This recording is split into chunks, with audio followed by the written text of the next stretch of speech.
আমি তো লোক বের করছি 10 থেকে 9 জন। ট্রেনের ধাক্কায় প্রায় হাফ কিলোমিটার বা 1 কিলোমিটার কাছাকাছি চলে আসছে। বাসটা রেল লাইনে উঠে যাওয়ার কারণে হয়তোবা দুর্ঘটনাটা ঘটছে।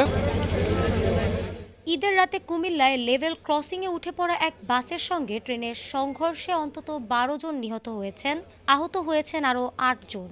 গত শনিবার রাত 3টার আগে আগে ঢাকা চট্টগ্রাম মহাসড়কের পদুয়ার বাজার লেভেল ক্রসিংয়ে এ দুর্ঘটনা ঘটে বলে কুমিল্লা ইপিজেড ফাঁড়ি পুলিশের পরিদর্শক জানিয়েছেন।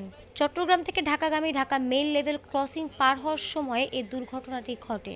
মামুন স্পেশাল পরিবহনের বাসটি চুয়াডাঙ্গা থেকে লক্ষ্মীপুরের দিকে যাচ্ছিল।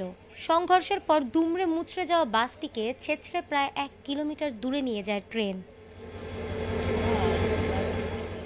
পরিদর্শক জানিয়েছেন, রাত 3টার কিছু আগে তারা ট্রেনের সঙ্গে বাসের দুর্ঘটনার সংবাদ পান।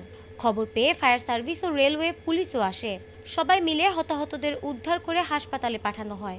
কিভাবে এই দুর্ঘটনা ঘটলো জানতে চাইলে তিনি বলেন, তদন্ত চলছে, তবে ধারণা করা হচ্ছে যে বাসটা রেল লাইনে উঠে যাওয়ার কারণেই হয়তো দুর্ঘটনাটা ঘটেছে। উদ্ধার কাজে অংশ নেওয়া ফায়ার সার্ভিসের উপসহকারী পরিচালক জানিয়েছেন, তারা ঘটনাস্থল থেকে 3 জনের মৃতদেহ উদ্ধার করে কুমিল্লা মেডিকেল কলেজ হাসপাতালে পাঠান। তার আগেও পুলিশ ও স্থানীয় লোকজন মিলে আরও কয়েকটি লাশ উদ্ধার করে হাসপাতালে পাঠায়।